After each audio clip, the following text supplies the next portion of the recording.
মা, সে কি কি ভয়ঙ্কর ঘটনা! ভূত চতুর্দশীর রাতে নাকি বিদেশি আত্মারা নেমে আসে আমাদের দেশে। আর এই ভূতগুলোকেই তাড়াতে কি উপায় করলাম আমরা? এনারা ভূত নাকি ভালো আত্মা? আচ্ছা, ভালো আত্মা হলে এনাদের আমরা তাড়াবো কেন? তাড়াবো না আহ্বান করব? উফ, কত কনফিউশন আমার! আমার একারই, নাকি আমার মতো তোমরাও অনেকে আছো? আচ্ছা, ভূত চতুর্দশী কেন বলা হয় এই দিনটাকে? আরও অনেক নাম আছে এই দিনটার, তোমরা জানো কি?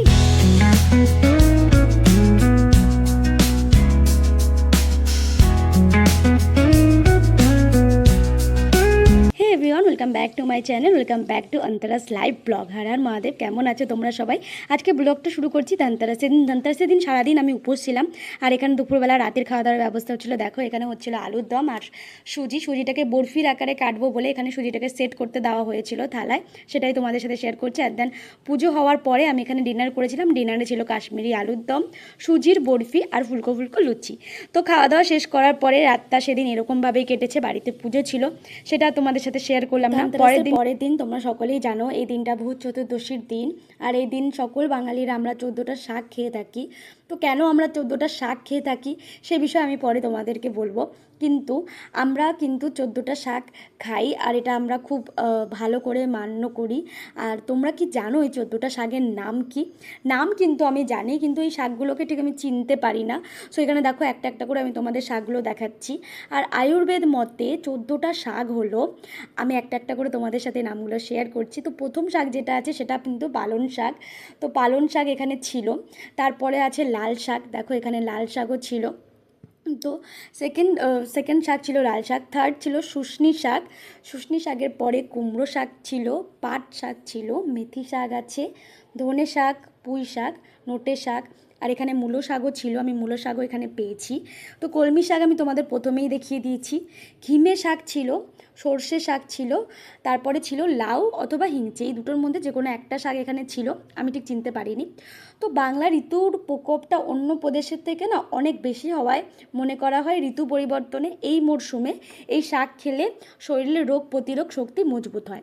তো তোমরা বুঝতেই পারছো 14টা শাকের একটা মিক্স এখানে আমরা খেয়ে থাকি। আর আমরা এটাকে মনে করি একটা রিচুয়ালস, সঙ্গে সঙ্গে আমাদের শরীরের জন্য এটা খুবই খুবই উপকার। সো আমি তো খেয়েছি, তোমরা কারা কারা খেয়েছো আমাকে কমেন্টে জানিও।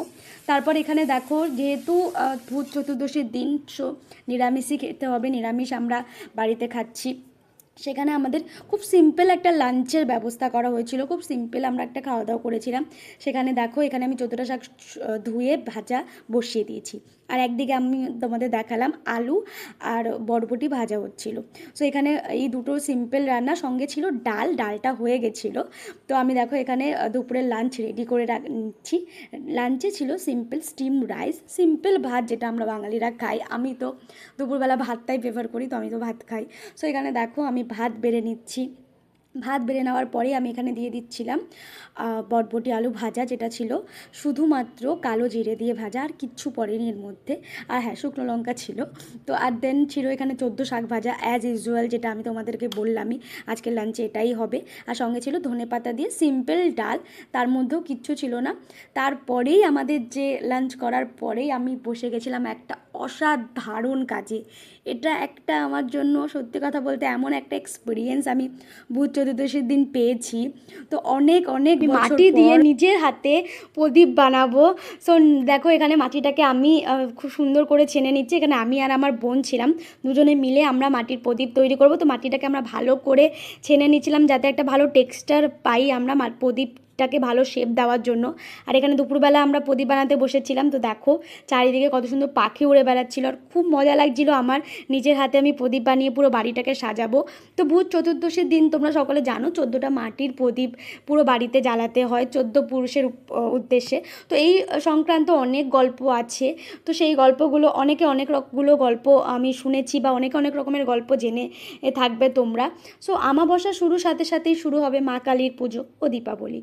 অশুভ শক্তিকে বিনাশ করার জন্য প্রদীপের আলোয় চারদিক উচ্ছ্বাসিত হবে। আর এই পুজোর আগের দিনই পালিত হয় ভূত চতুর্দশীর দিন, যেটা ছিল আজকে। তাই আজকে আমি এই মাটির প্রদীপগুলো বানিয়ে নিচ্ছিলাম।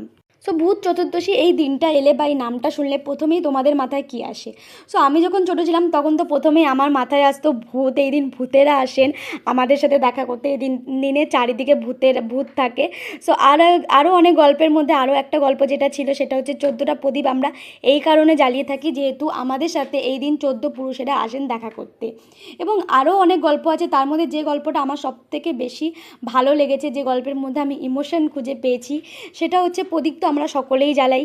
প্রদীপ জ্বালানো সম্পর্কে অন্য যে সমস্ত মতের প্রচলন আছে তার মধ্যে একটিতে বলা হয় এই দিন রামচন্দ্র 14 বছরের বনবাস কাটিয়ে অযোধ্যায় ফিরে এসেছিলেন। এত বছরের দুঃখের দিনের অবসানের আনন্দে এবং রামচন্দ্রকে স্বাগত জানানোর জন্য সমগ্র অযোধ্যাবাসী প্রদীপ জ্বালিয়ে অযোধ্যা নগরীকে আলোকিত করে দিয়েছিল।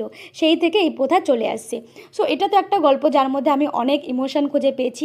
এবং আরও একটা গল্প আছে যেটার মধ্যে বলা হয় যে চামুণ্ডা রূপে মা কালী এই দিন 14খানা ভূতকে সাথে নিয়ে ভক্তদের বাড়িতে এসে অশুভ শক্তিকে দূর করতে পৃথিবীতে আসেন।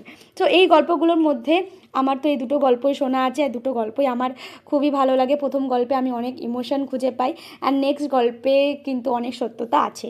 তো এখানে দেখো গল্পের করতে করতে আমার এখানে প্রদীপ রেডি হয়ে গেছে। প্রদীপ আমি 14টা প্রদীপ রেডি করে নিয়েছি, অ্যান্ড দেন 14টা প্রদীপ রেডি করে প্রদীপগুলোকে রোদে শুকোতে দিয়ে দিয়েছিলাম। আর তারপরেই শুকোনোর পরে দেখো রাতের বেলা আমার 14টা প্রদীপ রেডি।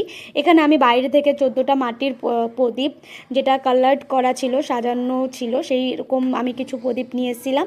আর এখানে নিজের হাতে বানানো 14টা প্রদীপও ছিল। তো 28টা প্রদীপ আমি টোটালি জ্বালিয়েছিলাম আমার পুরো বাড়িতে। তো অনেকগুলো প্রদীপেরই দরকার ছিল, তাই আমি এতগুলো প্রদীপ জ্বালিয়েছি। তো আমি তো পুরো বাড়িটাকে সাজিয়ে দিয়েছিলাম ভূত চতুর্দশীর দিন। তোমরা কেমন কেমন করে নিজের বাড়ি সাজিয়েছিলে আমাকে নিশ্চয়ই কমেন্টে জানিও। এটাই ছিল আজকে আমার ভূত চতুর্দশীর এই দিনের ব্লগ, আর কিছু গল্প কিছু মুহূর্ত তোমাদের সাথে শেয়ার করলাম। আশা করি তোমাদের অনেক ভালো লাগবে। রাতটা শেষ করলাম সিম্পল পোলাও আর আলুর দম দিয়ে। তো দেখা হচ্ছে নেক্সট ভিডিওতে। Tata, bye bye.